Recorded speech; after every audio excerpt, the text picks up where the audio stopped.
President Barack Obama has endorsed Joe Biden for president. The endorsement comes after Bernie Sanders dropped out, Tulsi Gabbard became mathematically impossible, and a potted plant with a sign hung on it saying, "Vote for me," was run over by an out-of-control forklift. In a speech made in an irritating, self-satisfied voice that was almost impossible to tolerate, Obama said, quote, "I am pleased and proud to have no choice but to endorse the last person left in the race. Picking Joe Biden as my vice president was the best decision I ever made," which already isn't saying much since I'm the guy who decided to give Iran $150 billion and a nuclear bomb. All the same, picking Joe was better than my decision to have Rocky Road ice cream served for dessert at the White House on Thursdays. Although, come to think of it, that was pretty tasty, so maybe picking Joe was my second best decision, unquote. Obama may have gone on to praise Biden's character, but after a while, that voice of his just sounded so much like an alien rhinoceros apologizing to Arabian tyrants for our traditions and history that most Americans zoned out and aren't entirely sure what all the guy said. When it again became possible to listen to that ceaselessly depressing drone, Obama told the nation, quote, "With Joe Biden, we will turn away from a divisive politics of self-dealing and misinformation toward a divisive politics of incompetence and abject stupidity. And that's why I feel honored to be forced to finally break down and confess that this is what we're stuck with," unquote. Bernie Sanders also endorsed Biden, saying, quote, "Here at last is a man so politically inept, I should be able to squeeze concessions out of him until he sounds like Stalin, only senile." Meanwhile, polls continue to show that Biden would win an election against Trump if it were held today. And today, we're a flashback from a particularly bad acid trip we took in 1967. Trigger warning, I'm Andrew Klavan, and this is The Andrew Klavan Show. I feel hunky-dunky, life is tickety-boo.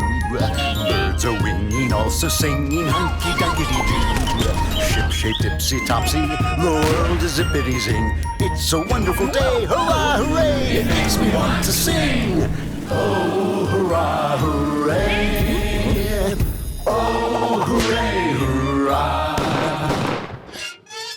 One of the perennial themes of this show is the news media's attempt to shroud conservatives in an atmosphere of scandal and hysteria. It really works. It doesn't matter if you debunk each story, the atmosphere that they create still hangs over them. We just got a particularly blunt demonstration of how that works, namely the difference in the way the media covered the unsupported charge of sexual malfeasance against Brett Kavanaugh, a man with a sterling personal reputation, and the way they're not covering an uglier and more detailed charge against Joe Biden, a man with a reputation for groping, sniffing, and invading the personal space of individuals of the female persuasion, especially little girls. One story, Kavanaugh's, was covered in an atmosphere of panic that caused journalistic women to mistake their own personal memories for proof of guilt about Kavanaugh. The other story has literally not been covered at all by the networks, as in not at all, as in zero amount. While the New York Times, a former newspaper, and the Washington Post, where democracy dies in elite self-satisfaction and ideological corruption, have tossed the Biden story into the dustbin of history like it was one of Harvey Weinstein's starlets. With that as an example, it's good to remember that it's up to us to consume the news in such a way that we're aware that every single story is designed, written, and engineered with the same intention in mind.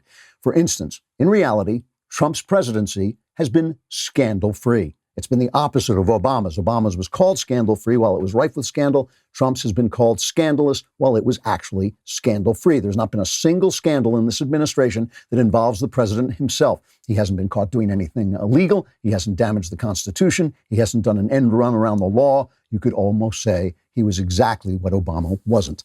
What's more, in the current crisis, we don't have a full picture yet, but it seems that Trump is doing a good job. He acted quickly, he listened to his experts, he exuded hope and confidence in the darkest hours, and is now moving to get the economy moving again. I won't say there have been no mistakes, because that would make it the first crisis in human history of that description. But I suspect when we look back honestly, we'll see the president handled an unprecedented situation in a straightforward and competent manner with his team. Everything else is noise and fog. And so we have to work constantly to see through it and make sure other people can see through it too. Andrew Breitbart used to tell people that they were now citizen journalists. Their phones and their cameras had to report the stories the media refused to tell, and that is absolutely true. But it's also true that with the professional news media absconding from every responsibility except for socialism, our minds have to clear away the lies and our mouths have to tell the truth fearlessly so our nation is not buried under 6 feet of left-wing illusions. All right, we're going to talk more about all of this, and especially about Barack Obama and his endorsement of Joe Biden, which I think should be worth at least a laugh. But first, let's talk about Bambi. When you're running a business, HR issues, they can kill you, especially in cases of wrongful termination, suits, minimum wage requirements, labor regulations. They're all different in every state. Bambi, spelled B-A-M-B-E-E, was created specifically for small business HR.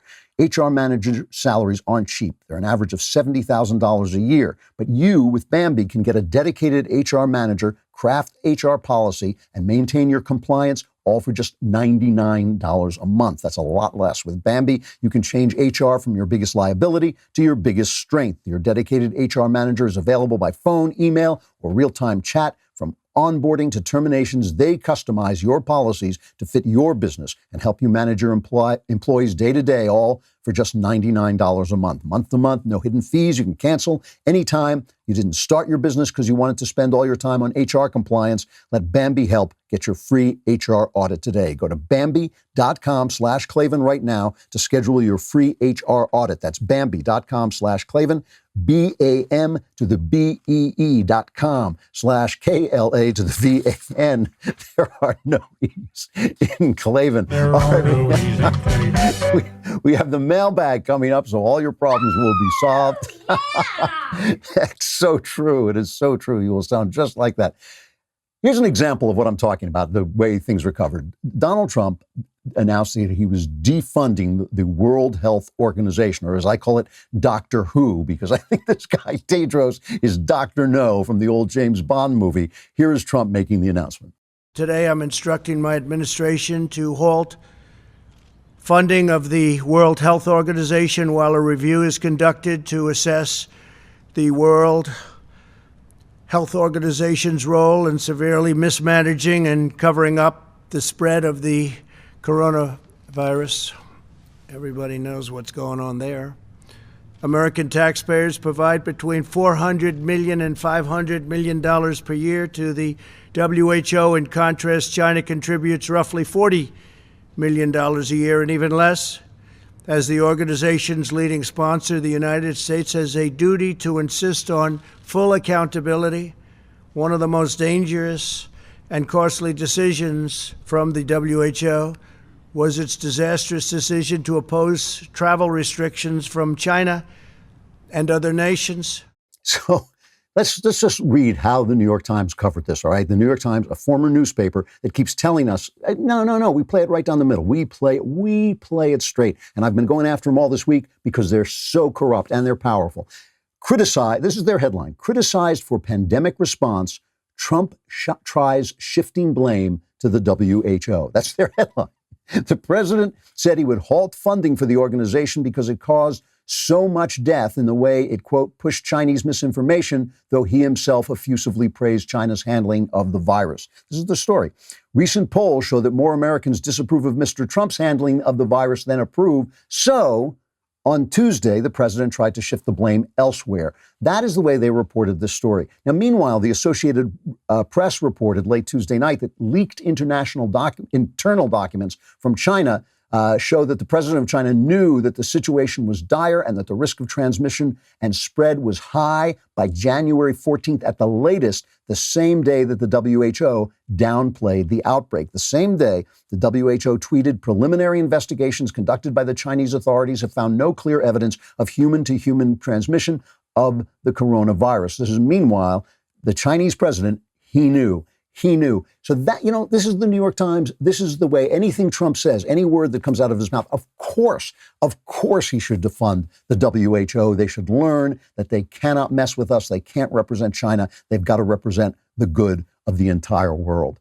So now I have to deal with this Obama endorsement because it's really worth looking at really closely. It's every time the guy speaks, I got to say it's depressing because it just brings back that 8-year atmosphere of, oh, America is to blame. America has been arrogant. We're so sorry, Iran, for the way America has treated you. Every time I hear his voice, I just think like, why do I feel so depressed? Oh, yeah, it's because that thing is grinding in my ear like a screwdriver stuck into my brain. Anyway, now the Democrats are united behind Joe Biden, right? They're Elizabeth Warren endorsed him this morning, I think, and Bernie, of course, has endorsed him. But Barack Obama, this is the big one, and it is hilarious. I mean, he waited until it was just impossible to do anything else. I was still thinking, like, maybe his wife would run, or maybe, like, they would run a robot, or maybe they would just... Come on, man. They would just put a mask on somebody else, because really, Biden is no more able to handle the presidency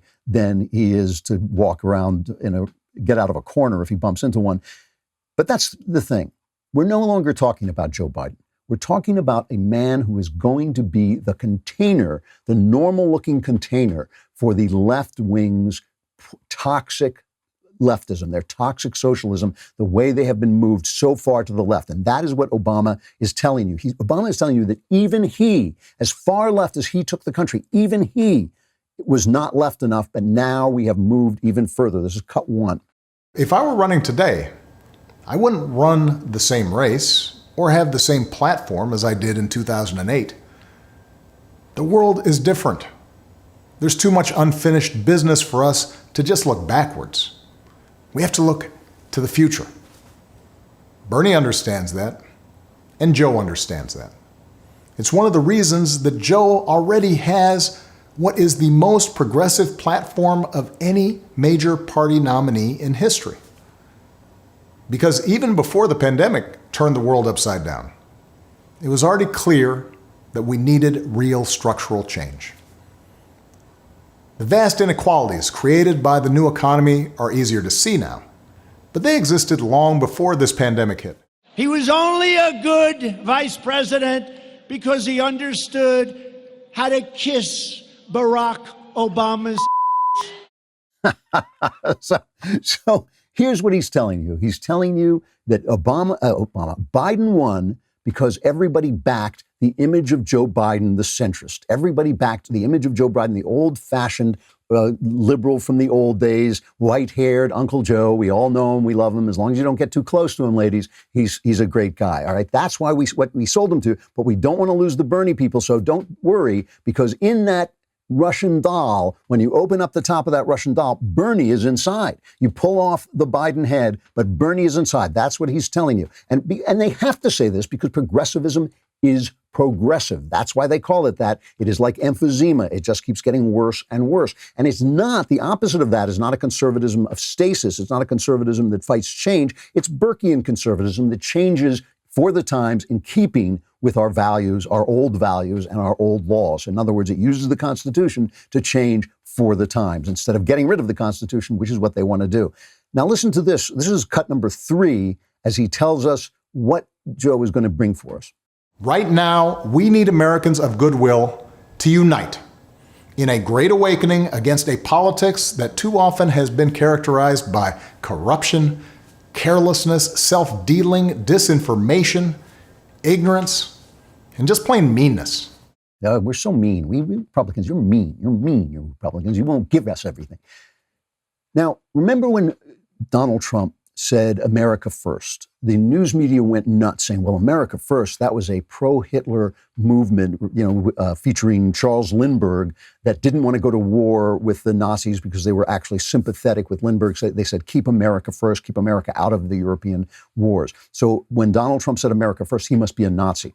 Well, the Great Awakening was a religious movement. That's funny. I was on the Dan and Amy show on Chicago radio this morning, and Dan was saying this. The Great Awakening was a religious movement. And so what Obama is saying is our religion is no longer Jesus Christ. It's no longer God. Our religion is now politics. Our religion is now leftism. So that's what he's saying. I mean, we can't say, if Trump can't use the words America first without being connected to the Nazis, Obama can't use the words Great Awakening without making it a religious reference. He is saying this is a religious movement. This is how you're going to fix it. You're not going to fix things by taking responsibility for yourself. You're not going to fix things by presenting your sins to God. You're not going to fix things by having faith and moving forward. No, you're going to fix things by us giving you other people's money, taking other people's money and giving it to you. That is how you are now going to become the full being that you can become. You know, Cuomo said the other day, he said something like, the number of virus cases hasn't gone down because of God, it's gone down because of what we did. And the difference between God and a Democrat is that God doesn't think he's a Democrat. All right, but now he says this. Now we go, this one I love. This is cut number 4 of Barack Obama. I know he'll surround himself with good people, experts, scientists, military officials who actually know how to run the government and care about doing a good job running the government. So Trump isn't surrounded by experts who know and care how to run the government. But that's not the point.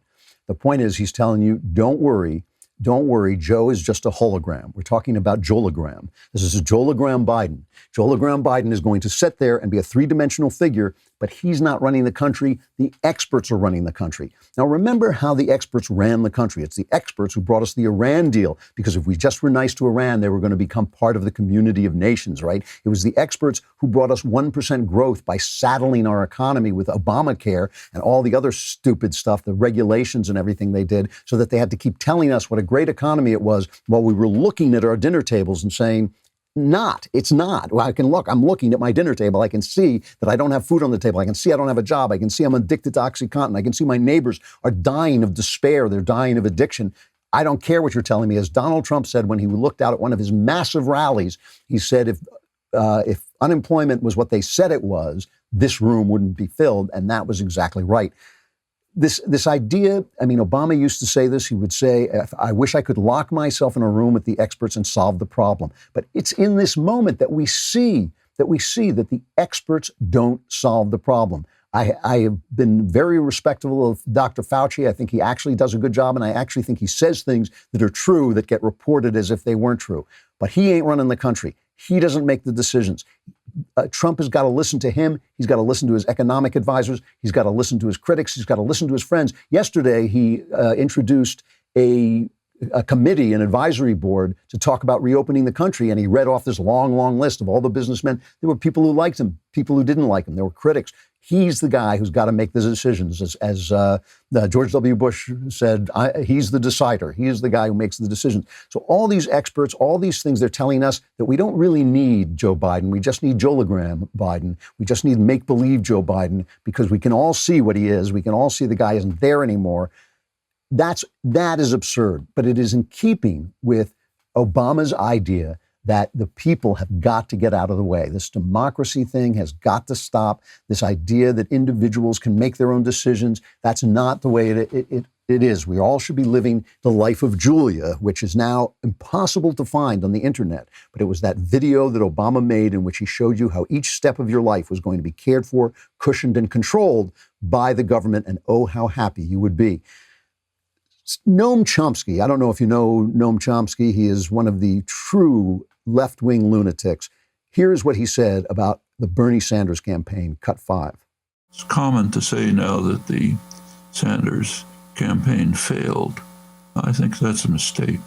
I think it was an extraordinary success, completely shifted the arena of debate and discussion. Issues that were unthinkable a couple of years ago are now right in the middle of attention. The worst crime he committed in the eyes of the establishment is not the policies proposing. It's the fact that he was able to inspire popular movements which had already been developing, Occupy, Black Lives Matter, many others, and turn them into an activist movement which doesn't just show up every couple of years to push a lever and then go home, but applies constant pressure, constant activism, and so on. That could affect a Biden administration. It certainly will affect it, and that's what they're telling you. That's what Obama is selling you. He's selling you leftism in the package of sleepy Joe Biden. All right.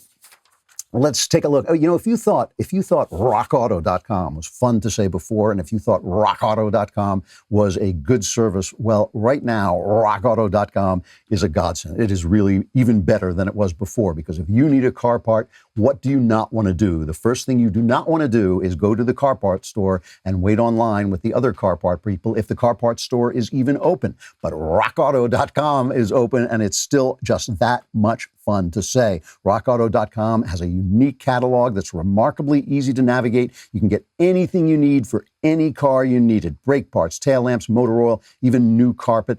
RockAuto.com is a family business serving auto parts customers online for 20 years. They always offer the lowest prices possible. And if you happen to, and they have an amazing selection. They really do. So go online and test them out. Go to rockauto.com right now and see all the parts available for your car or truck, and write Klavan in their How Did You Hear About Us box so they know we sent you, and so they know how to spell Klavan. K-L-A-V-A-N, there are no E's in Klavan. It's almost as much fun as saying rockauto.com. All right. So the candidate that everybody is comparing Trump to is Cuomo. And this is part of the same phenomenon we're talking about, that everything Trump does, no matter what he says, it's just amazing. Trump touts the malaria drug, and he's giving people false hope. And it's terrible. Trump said the other day that more people would be taking the malaria drug if he hadn't recommended it, because he's so demonized, so attacked. I will tell you something. This is, you can almost take this to the bank. What happens in the next 2 or 3 months is going to decide the next election. Because if the economy comes back, as I hope it will, and I think Trump hopes it will as well, obviously, if it comes back, and if the numbers are not as bad as everybody said, because remember, we were talking about 2 million people, then Trump is going to be reelected, because Trump did the job that I think any sane person would have done. He made good decisions, he made fast decisions, listened to the experts, and now he's talking about opening things while everybody is being afraid. The dirty secret is that just as many people are going to be exposed to this virus in the long run as would have been exposed if we had just let it all happen at once. The difference, of course, is the medical care that won't be swamped, that won't be overwhelmed. And that was the whole point of what they were doing. It's not about the numbers of dead. It's about how many people get sick, and about how much time is taken away from people. And of course, the most important thing is that I remain alive. This is, of course, the center of all public policy, and it should be the center of all your thoughts and actions and everything you do every day. Save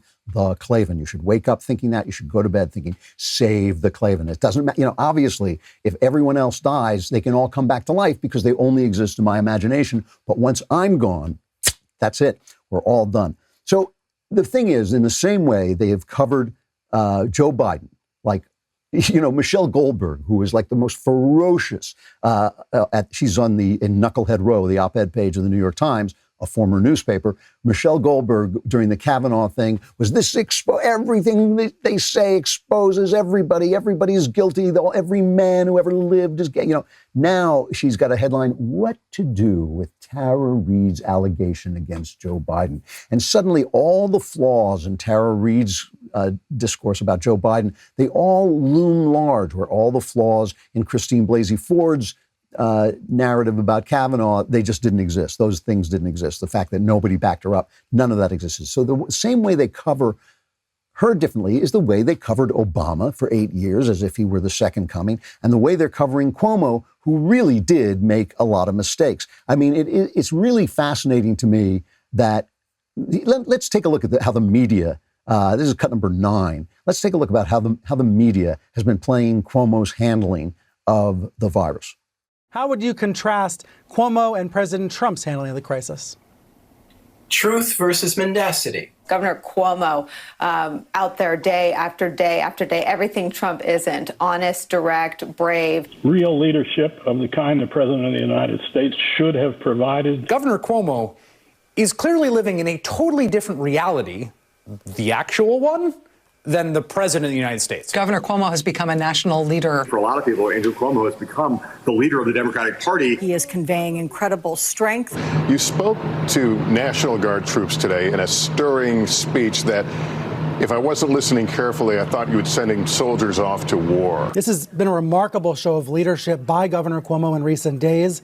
He's providing hope but not false hope. Governor Cuomo, I think, is one of the heroes on the front lines. With all of this adulation that you're getting for doing your job, are you thinking about running for president?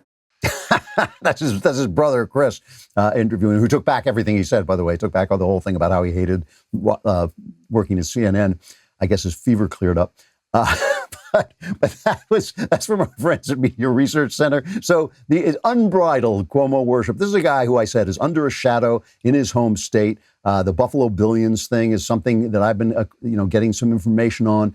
Clearly a dirty deal where he funneled a lot of money into Buffalo businesses to keep them from leaving the state because he was taxing people so much. So instead of lowering taxes on ordinary people, he took their money, gave it to businesses. 4 people were indicted, including one of his closest associates. This guy's under a shadow. That's why, I believe that's why he's not running for vice president. I don't even think he would take the vice presidency because I think people like me would come after him, and ultimately that story would get out no matter how they tried to hide it. One guy in the midst of the Cuomo worship, one guy at CBS, I don't know how Tony DeCouple is, I think that's how you pronounce it, Tony DeCouple. I don't know how he fell out of line with the rest of it, but he actually started asking the kind of questions they've been asking Trump. On March 2nd, you were on this program and you urged calm. There was 1 case at the time and 0 fatalities. By the end of the month, there were 60,000 cases and 1,000 fatalities. But the closure of essential businesses didn't come until the 22nd of March, quite late in the scheme of things. Looking back, do you wish you had closed things down sooner? Do you have regrets, and would that have lowered the death toll?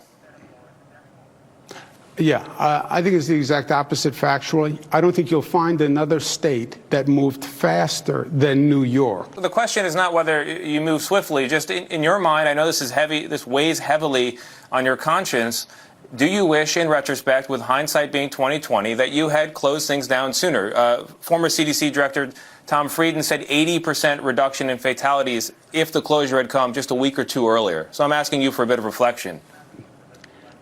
Yeah. Well, first of all, who knows if he's right or if he's wrong, right? Monday morning quarterbacking is a little premature.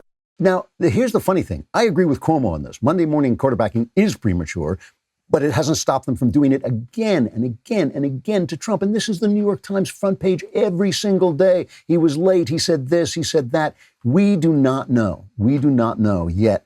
Well, I mean, look, like I said, it's an unprecedented event. It's an unprecedented crisis. If no mistakes were made, it would be the first time in history that had happened. If no major mistakes were made, it would be the first time in history that has happened. If FDR hadn't left our ships undefended at Pearl Harbor, they wouldn't have had such a disaster. It's ridiculous. It is ridiculous. Holman Jenkins Jr., the guy I like, the columnist I like at the Wall Street Journal, made that point. Today, he had a really interesting column, which also makes the point that it's hard to compare different places. California has done very well. Nobody knows why. Nobody knows why. Gavin Newsom may have shut down things quicker, but we don't have a subway system that everybody uses like New York. We're all in our cars. We're socially distanced anyway. So we just don't know why California has done amazingly well. And so far it has. Sweden is the other one. I kept talking about this, about how no one has really covered what's happened to Sweden, because Sweden basically said, we're not going to shut down. But that's not really what they said.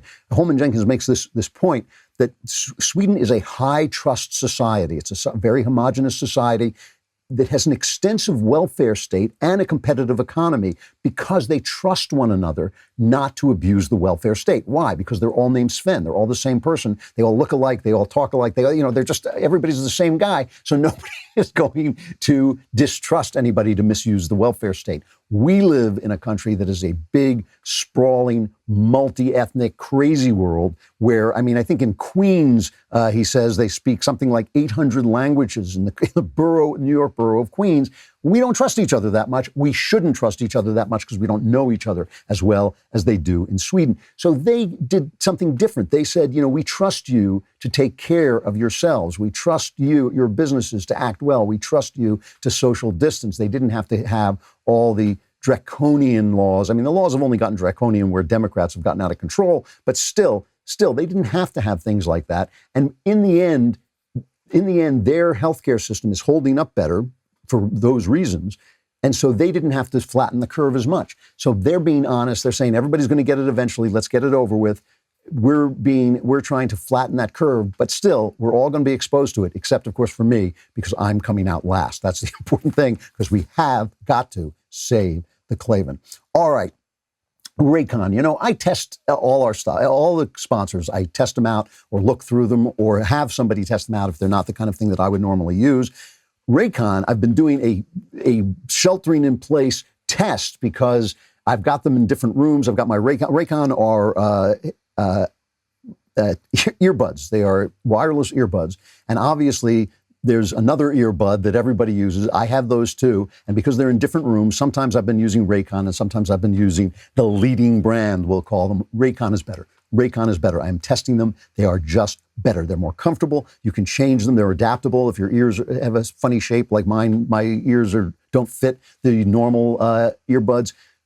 You can adjust them. They have more. They block out more sound. They're just clearer tone. Their newest model, the Everyday E25 earbuds, are their best ones yet. 6 hours of playtime, seamless Bluetooth pairing, more bass, and a more compact design that gives you a nice noise isolating fit. Now's the time to get the latest and greatest from Raycon. Get 15% off your order at buyraycon.com/Klavan. That's buyraycon.com/Klavan, BUY, for 15% off Raycon wireless earbuds. Buyraycon.com/Klavan. And you can even tap them and they will tell you, how do you spell Klavan? There are no easy Klavan. They won't tell you. You have to find out yourself. It's Klavan. Also, while you're thinking about saving the Klavan, do not forget, you've got to be a subscriber. And so we're going to make it easy for you.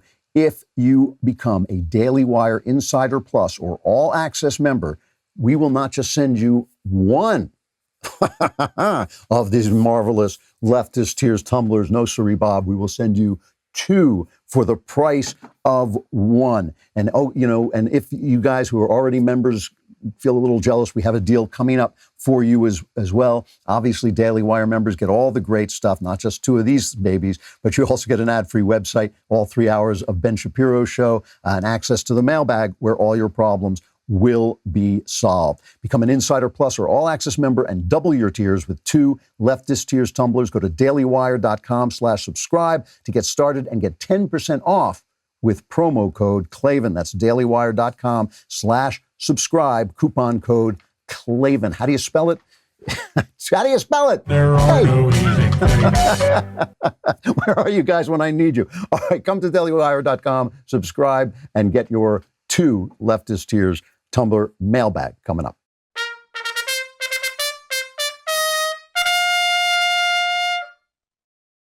Mailbag.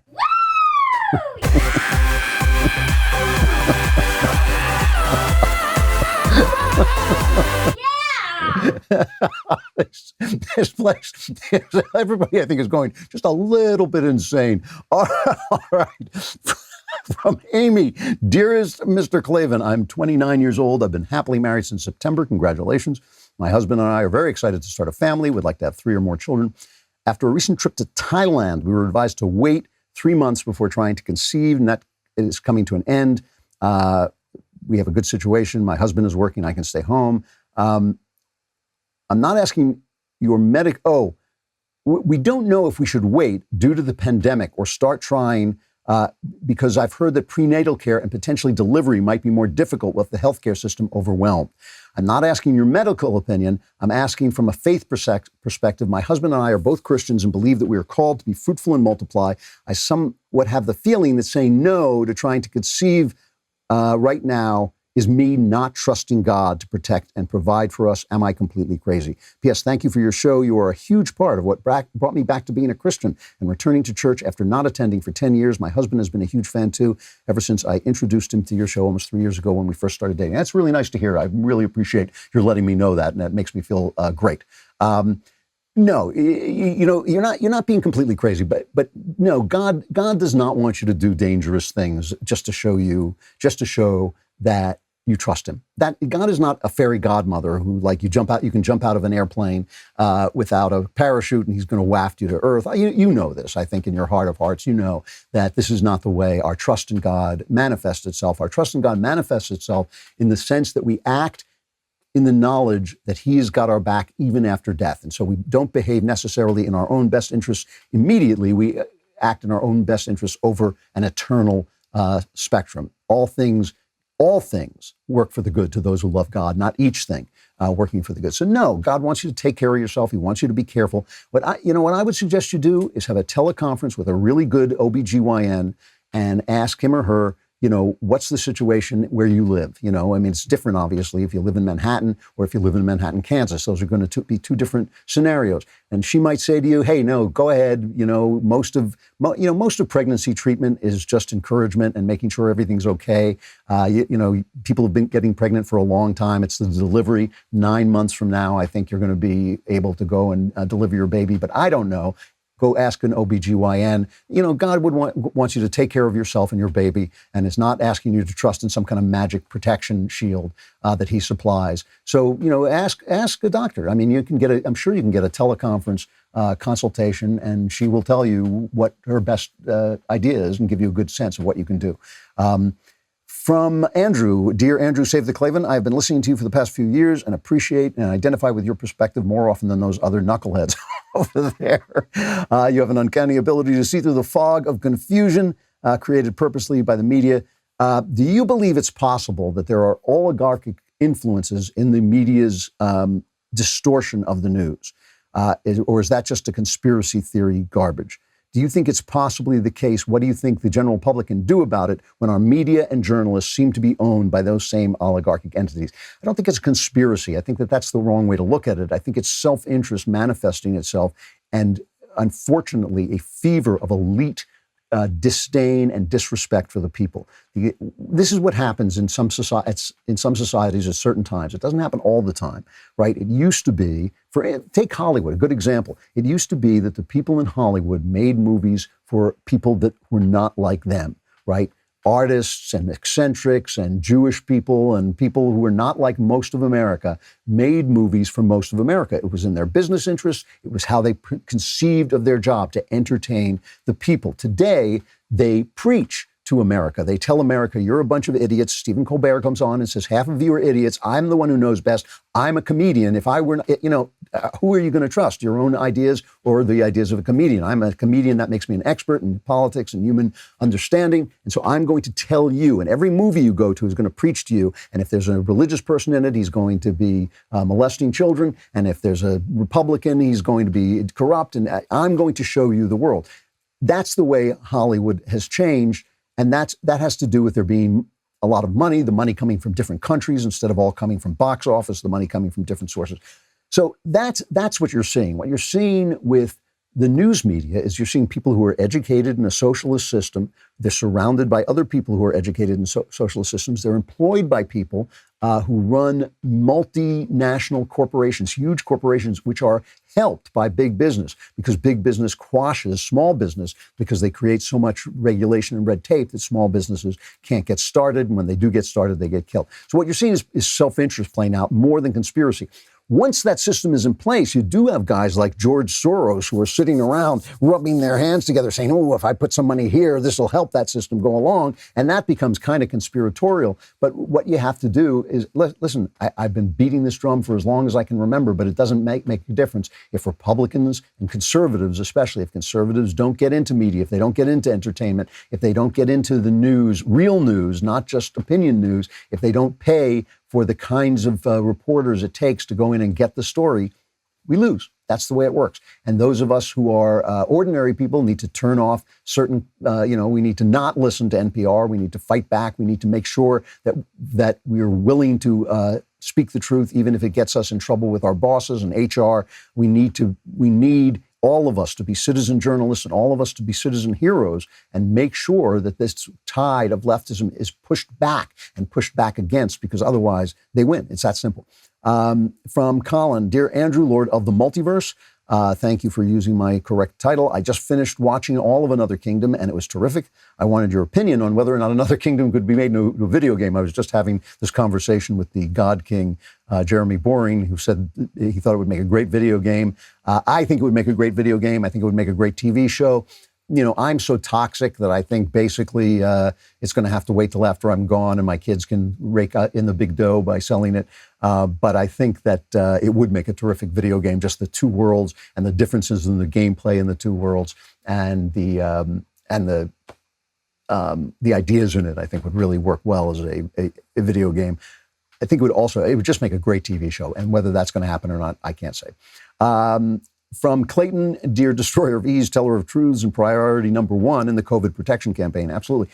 I have a dilemma concerning a job opportunity that would separate me from my family. I have a unique opportunity to work and make a lot of money in the field I love, which is engineering. But to do this, I would have to leave my family for weeks at a time. My significant other has a 1-year-old that I've taken as my own son, and I hate that I'd have to leave them for weeks at a time. But I know that with the money I'd be making, it would help us reach our goals of owning a home and sending our son to a good school.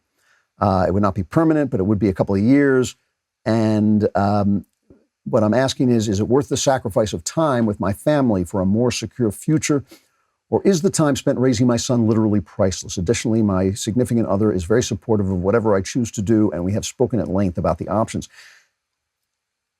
You're not going to like my answer to this, but I got to tell you, why is she your significant other and not your wife? You have just come into this kid's life. He's 1 years old. So within, 2 years, this lady had another relationship. That guy is out of the picture. And so this little boy, basically, you did say it was a son, yes. This little boy basically has been through the trauma of being a fatherless child, and you're trying to make up for that. Why aren't you committing to that? Why aren't you marrying her and adopting the kid? Once you do that, I think that, no, you can't leave a 1-year-old alone for long, long periods of time without paying back for it in the long run. I know a lot of people who've done this. I've seen the results. Not good, as Donald Trump would say. You can arrange that they can travel with you. You can find ways to mitigate the circumstance. So maybe you're only gone for a week and then you come back, or maybe you take your family with you. But if you are really committed, if this is really a family, that's the first thing. Make it a family. Make it a family. Adopt this kid, marry this girl. Because, it just makes me doubtful that your question is sincere. I mean, it does. It makes me feel like, well, wait a minute. Why is this, why is he like your son, not your son? Why is she your significant other, not your wife? And where is she in all this? If you're a family, make it a family and then act like it's a family and put your son first. I mean, your son needs a father. Your son has already been traumatized by not having a father in his life. If you're going to fix that, fix it. That's your first job. If it's not your son, get out now. If that's not your priority, leave. But there might be ways you can take this job and make it not so bad on your family, but make it your family, and then that'll help you think clearer too. All right, from Adam.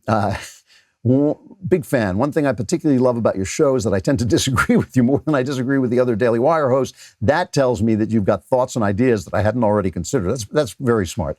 Anyway, lately I find not just because it's nice to me, but it's also a smart way of thinking. Anyway, lately I find myself regularly laughing at life and God because it all just seems so pointless. We're born, we suffer to some degree or another, we regret our failures, and we die. I just can't seem to convince myself that this life has any meaning or value at all. So now it all seems funny in a cruel and sick sort of way. Even the love I feel for my wife and kids just seems like nothing. I do love them. Why does it matter? I'll still regret every failure. Every good deed will be forgotten, and then I'll die. The same is true of my kids and everyone else. I'm not suicidal. I just can't find any motivation to care anymore. Any advice would be great. Okay, well, I see 3 possibilities here. One possibility is that you mention failure twice in this and don't mention success at all. And that makes me think that you've maybe had a failure, or you feel like a failure, or something has gone wrong, some dream you had has not worked out. And maybe that has to do with why you're feeling what you're feeling. In other words, what you're having is a feeling. Life is just as meaningful as it was before. God is still exists. All those things are still true, but you have a feeling that those things are gone. So what caused that feeling? Why has that feeling come upon you? One guess is that it has to do with your sense that you have not achieved the things that you want to achieve, and that's why it's all meaningless. You don't say, my successes are meaningless. You say my good deeds are meaningless, and I regret my failures. everybody has failures. I mean, if you don't have failures, you just haven't lived life. I mean, everybody has ups and downs. Everybody has dreams that don't come true. Every single person has dreams that don't come true.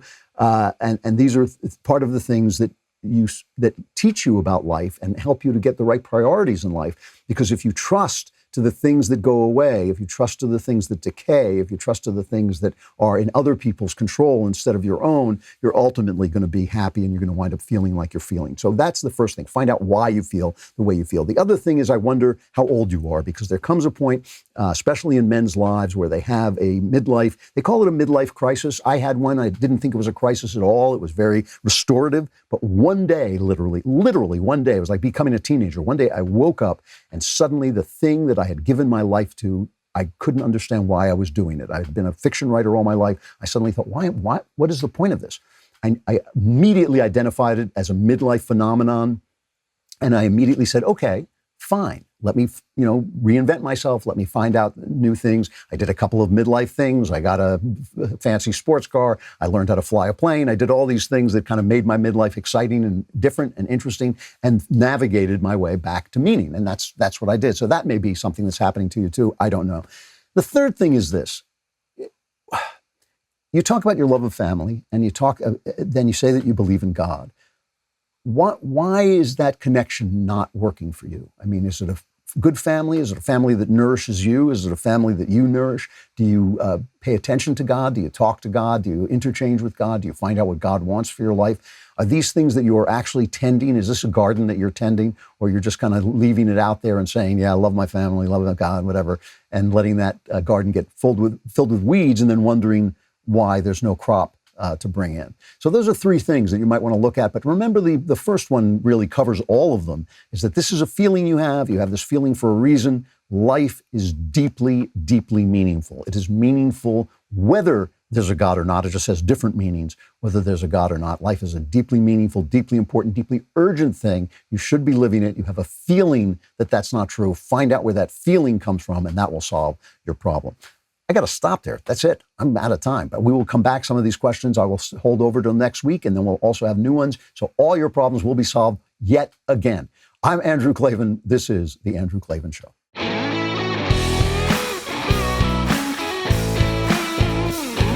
The Andrew Klavan Show is produced by Robert Sterling and directed by Mike Joyner.